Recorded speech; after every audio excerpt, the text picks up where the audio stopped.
Good morning student. कल की video में हमने रसों के बारे में समझा था और ये जाना था कि रस कितने प्रकार के होते हैं। आज की वीडियो में मैं आप लोगों को 4 रसों के बारे में बताऊंगा। सबसे पहला है श्रृंगार रस। श्रृंगार रस का आधार स्त्री पुरुष का सहज आकर्षण है। स्त्री पुरुष में सहज रूप से विद्यमान रति नामक स्थायी भाव, विभाव, अनुभाव और संचारी भाव के संयोग से आनंद लेने योग्य हो जाता है, तब इसे श्रृंगार रस कहते हैं। साधारण शब्दों में अगर मैं आप लोगों को समझाऊं तो जहाँ पर स्त्री और पुरुष के प्रेम का वर्णन होता है, वह प्रेम चाहे संयोग रूप में हो और चाहे बिछड़ने के रूप में हो, वहाँ श्रृंगार रस होता है। इसी आधार पर श्रृंगार रस के 2 भेद होते हैं, संयोग श्रृंगार और वियोग श्रृंगार। सबसे पहले संयोग श्रृंगार के बारे में हम जानेंगे। काव्य में या अन्यत्र जब नायक नायिका के मिलने का वर्णन होता है, तब वहाँ संयोग श्रृंगार होता है। उदाहरण, वर्षा ऋतु में रात्रि के समय बिजली चमक रही है, बादल बरस रहे हैं, दादुर मोर की आवाज़ सुनाई देती है, दादुर यानी मेंढक। पद्मावती अपने प्रीतम के संग जागती हुई वर्षा का आनंद ले रही है और बादलों की गर्जना सुनकर चौंक कर प्रीतम के सीने से लग जाती है। तो ये हमारे सामने एक परिदृश्य दिखाया गया है। ये संयोग श्रृंगार का वर्णन है। इसे पंक्तियों के रूप में देखते हैं। पद्मावती चाहत ऋतु पाई, गगन सुहावन भूमि सुहाई, चमक बीजु बरसे जग सोना, दादुर मोर सबद सुठिलोना, रंग राति प्रीतम संग जागी, गरजे गगन चौकी उर लागी, शीतल बूंद ऊंच चौहारा, हरिहर सब देखई संसारा। मलिक मोहम्मद जायसी इसके रचयिता हैं और अर्थ मैंने अभी आपको पहले बताया है और ऊपर भी दिया हुआ है। तो ये जो पंक्तियां हैं, इन पंक्तियों में संयोग श्रृंगार है। कैसे है? देखिए, जो रानी पद्मावती है वो क्या है? आश्रय है, क्योंकि उसके मन में भाव उत्पन्न हो रहे हैं। और उसका जो प्रेमी है राजा रतन सिंह, वो आलंबन है। तो आप लोगों को तो नहीं समझ में आएगा कि इसमें नायक कौन है, नायिका कौन है, ठीक है ना, उनके नाम क्या है मतलब। तो आप लोग वहाँ पर क्या लिखेंगे? जैसे आलंबन लिखेंगे नायक और आश्रय नायिका, क्योंकि यहाँ पर आलंबन नायक है तो इसलिए नायक लिखेंगे। अगर आलंबन नायिका होगी तो नायिका लिखोगे। क्लियर? तो इस वाले उदाहरण के अनुसार हमारा आलंबन कौन है? नायक है। और आश्रय कौन है? नायिका है, क्योंकि नायिका के मन में राजा को देख करके, यानी अपने नायक को देख करके भाव उत्पन्न हुए। बिजली का चमकना, दादुर और मोर का बोलना, बादलों का गरजना, ये सब उद्दीपन है। इन सब के कारण ही जो नायिका है वह उद्दीप्त हुई है। और चौंक कर सीने से लग जाना, ये सब क्या है? अनुभाव है, क्योंकि वह चौंक कर क्या हुई है? उसके सीने से लग गई है, अपने नायक के गले से लग गई है, यानी अपनी प्रिया के गले से लग गई है। तो क्या हुआ? ये उसका अनुभाव हो गया, सीने से लग जाना, ठीक है, गले लग जाना, ये सब हम उसमें अनुभाव के अंतर्गत लिखेंगे। संचारी भाव क्या है? संचारी भाव है हर्ष है, उत्सुकता है, चपलता है, प्रसन्नता है आदि, ये हमारे संचारी भाव हो जाएंगे। और स्थायी भाव रति, अर्थात प्रेम, जो अंत तक बना रहेगा। तो ये था हमारा श्रृंगार रस का संयोग श्रृंगार। अगला है वियोग श्रृंगार। वियोग श्रृंगार की परिभाषा होती है, प्रिय से बिछड़कर वियोग अवस्था में दिन बिता रहे नायक नायिका की अवस्था का वर्णन जहाँ पर होता है वहाँ वियोग श्रृंगार होता है। अर्थात वियोग श्रृंगार में नायक और नायिका अर्थात प्रेमी, दोनों जो प्रेमी हैं, प्रेमी और प्रेमिका दोनों एक दूसरे से अलग होते हैं और उनकी जुदाई का वहाँ पर वर्णन होता है। उसे हम वियोग श्रृंगार रस कहते हैं। उदाहरण है, मन मोहन ते बिछुरी जब सो, तन आंसुन सो सदा धोवती हैं। हरिश्चंद्र जू प्रेम के फंद परी, कुल की कुल लाजही खोवती है। दुख के दिन को भांति बीते, विरहागम रंग सजोवती है। हम ही अपनी दशा दशा जाने सखी, निसी सोबती है कि थो रोबती है। ये पंक्तियाँ भारतेंदु हरिश्चंद्र जी की बेटा। तो इन पंक्तियों में जो वर्णन किया गया है, यहाँ पर जो विरहिणी है अर्थात नायिका है, वो अपने प्रिय से अलग है और दुख में दिन बिता रही है। तो यहाँ पर हमारा आलंबन क्या हुआ? आलंबन हुआ प्रिय, अर्थात उसका जो प्रेमी है वो हमारा आलंबन होगा, तो हम यहाँ लिखेंगे नायक। आश्रय कौन हुआ? आश्रय जिसके मन में भाव उत्पन्न होते हैं, है ना, वो आश्रय होता बेटा। तो उस नायिका के मन में भाव उत्पन्न हो रहे हैं अपने नायक को देख करके, तो आश्रय कौन हो गई? नायिका हो गई। क्लियर?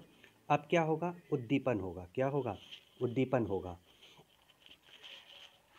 उद्दीपन में वह उद्दीप्त हो रही है उसकी बातों को याद करके, उसके लिए उसकी स्मृतियों में खो करके, तो ये उसको सारी चीज़ें उद्दीप्त कर रही हैं। अब अनुभाव, अनुभाव क्या है? जो उसके द्वारा कार्य किए जा रहे हैं। ठीक है, तो जैसे अश्रु बहाना, रोना, ये हमारे अनुभाव हो गए।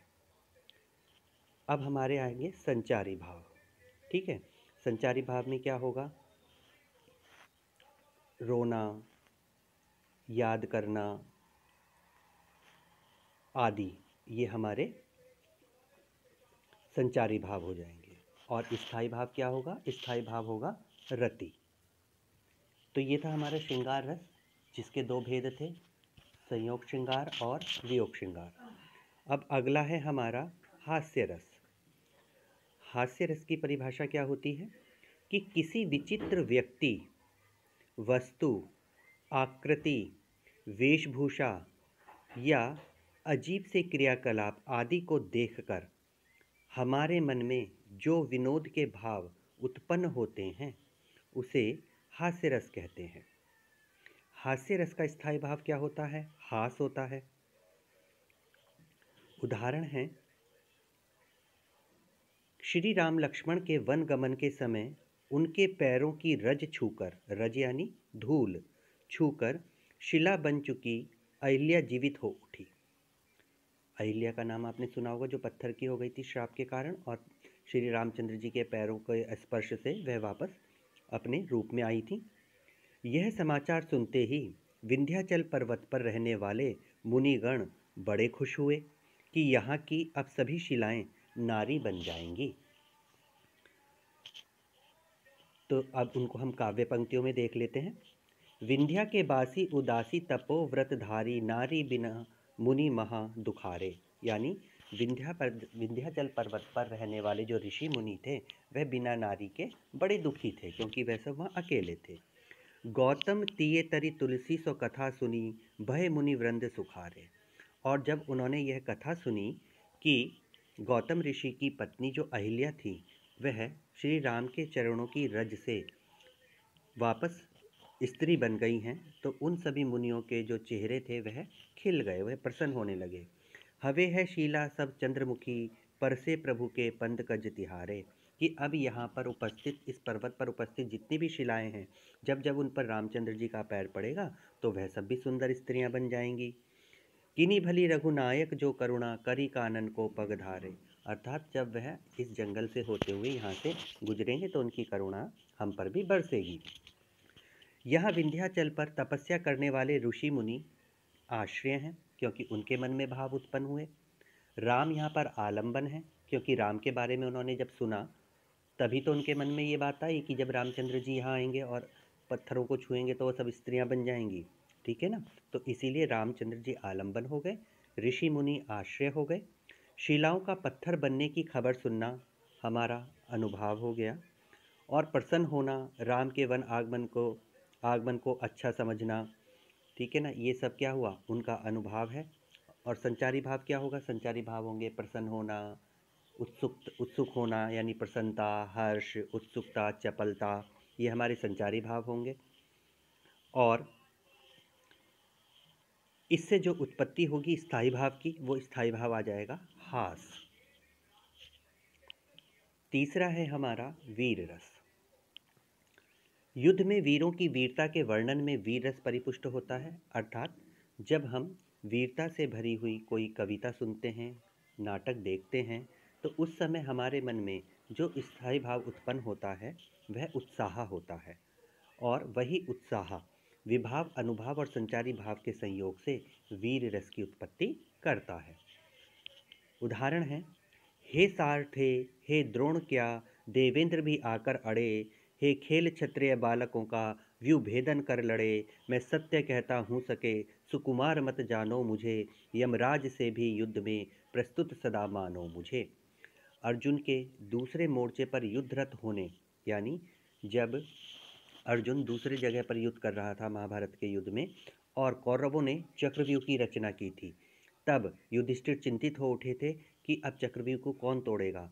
तब अभिमन्यु को अपनी चिंता वो बताते हैं, तो अभिमन्यु उनसे कहता है, ठीक है ना, तब अभिमन्यु उनसे ये बातें कहता है कि हे सारथे, कि हे द्रोण, क्या देवेंद्र भी आकर अड़े, कि चाहे सारथे यानी कर्ण, चाहे कर्ण आ जाए, चाहे द्रोणाचार्य आ जाएं, चाहे स्वयं इंद्र भी आकर मेरे समक्ष खड़े हो जाएं, है खेल क्षत्रिय बालकों का व्यू भेदन कर लड़े, कि जो क्षत्रिय बालक होते हैं उनका तो ये खेल है जो इस प्रकार के चक्रव्यूह को वो तोड़ देते हैं। मैं सत्य कहता हूँ सखे, कि मैं सच कह रहा हूँ, सुकुमार मत जानो मुझे, मुझे कोमल मत जानो, यमराज से भी युद्ध में प्रस्तुत सदा मानो मुझे, मुझे ऐसे समझो कि मैं यमराज से भी लड़ने के लिए सदैव तत्पर हूँ, अर्थात मैं मृत्यु से भी लड़ने के लिए सदा प्रस्तुत हूँ। तो ये अर्थ था उन पंक्तियों का। तो यहाँ जो आलंबन है वो कौरव पक्ष के वीर हैं, यानी वो चक्रव्यूह की जो रचना की है वो आलंबन है। उसी चक्रव्यूह के कारण ही अभिमन्यु के मन में ये सारे भाव उत्पन्न हुए, तो अभिमन्यु आश्रय हो गया, ठीक है ना। अब उद्दीपन क्या है? उद्दीपन है चक्रव्यूह की रचना करना, शत्रु की ललकारें, जो उन्होंने उनको ललकारा है, चक्रव्यूह तोड़ने के लिए कहा है, तो ये सब क्या हो गए? उद्दीपन हो गए। अब अनुभाव क्या है? अनुभाव है वीरतापूर्वक वचन बोलना, बाहें फड़फड़ाना, उत्साहित होना, ये सब क्या हो गए? अनुभव हो गए। और अब संचारी भाव, संचारी भाव में क्या होगा? रोमांच, उत्सुकता, तत्पर हो जाना युद्ध के लिए, उग्रता, चपलता, ये सब हमारे संचारी भाव हो गए। और अंत में स्थायी भाव, स्थायी भाव है उत्साह। और चौथा रस है हमारा रौद्र रस। क्रोध की अधिकता से उत्पन्न इंद्रियों की प्रबलता को रौद्र कहते हैं। जब इस क्रोध का मेल विभाव, अनुभाव और संचारी भाव से होता है, तब रौद्र रस की निष्पत्ति होती है। अर्थात जब क्रोध के कारण हमारी जो इंद्रियां हैं वो बहुत प्रबलता के साथ फड़कने लगती हैं, तब क्या होता है? वह रौद्र रस का रूप धारण कर लेता है। सीता स्वयंवर के अवसर पर धनुष भंग होने की खबर सुनते ही परशुराम स्वयंवर स्थल पर आए। लक्ष्मण के वचनों ने उनके क्रोध को और भड़का दिया। वे रौद्र रूप धारण करने लगे। अब जनि देई दोसु मोहि लोगु, कटुबादी बालक बद जोगु, बाल बिलो की बहुत मैं बाँचा, अब एहु मार नहार बह साचा, खर कुठार में अकुरन को ही, आगे अपराधी गुरुद्रोही, उत्तर देत छोड़ी विनु मारे, केवल कौशिक सील तुम्हारे, नाते यही काटी कुठार कठोरे, गुरहि उरिन होते भ्रम थोरे। तो यहाँ पर जो हैं परशुराम जी हैं वो क्रोधित हैं। ये आपके पाठ से ही है, चौपाई जो मैंने आपको पढ़ाई थी, तो आपको अर्थ समझ में आ गया होगा कि वो कह रहे हैं कि ये जो बालक है ये कड़वे वचन बोलने वाला है और ये वध करने योग्य है। मैं सच कह रहा हूँ कि मैं इसे बहुत बार समझा चुका हूँ, लेकिन ये मान ही नहीं रहा है, मरने के लिए तैयार है, और कि मेरे आगे मेरे गुरु का द्रोही खड़ा है, अर्थात मेरे शिव जो हैं गुरु हैं, और इस शिव धनुष को खंडित किया है, तोड़ा है, उसका खंडन किया है, तो ये मेरे गुरु का द्रोही है। लेकिन हे कौशिक, हे विश्वामित्र, मैं तुम्हारी शालीनता के कारण इसे बिना मारे छोड़ रहा हूँ, नहीं तो पल भर में मैं अपनी कुठार से अभी इसको मार देता और अपने गुरु के ऋण से मुक्त हो जाता। तो यहाँ पर आलम्बन कौन हो गया? लक्ष्मण जी हो गए, क्योंकि लक्ष्मण जी को देख करके ही, उनकी बातें सुन करके ही जो परशुराम है उनका क्रोध बढ़ रहा है, ठीक है, यानी वो रौद्र रूप ले रहे हैं। तो आश्रय यहाँ पर कौन हो गए? परशुराम हो गए। उद्दीपन क्या है? उद्दीपन है लक्ष्मण की कड़वी बातें। और अनुभाव क्या है? अनुभाव है परशुराम का चेहरा लाल हो जाना, आंखें बड़ी हो जाना, भौं का तन जाना, ठीक है। अब है संचारी भाव। संचारी भाव क्या क्या होंगे? आवेग, उग्रता, चपलता आदि, ये हमारे संचारी भाव हो जाएंगे। और इन सब के मिलने से जो स्थायी भाव हमारे हृदय में स्थिर रह जाएगा वो है रौद्र, वो क्रोध। क्या है वो? क्रोध। तो इस प्रकार रौद्र रस की निष्पत्ति हुई। तो बेटा ये थे हमारे 4 रस। अगले रस में आप लोगों को अगली वीडियो में पढ़ाऊंगा।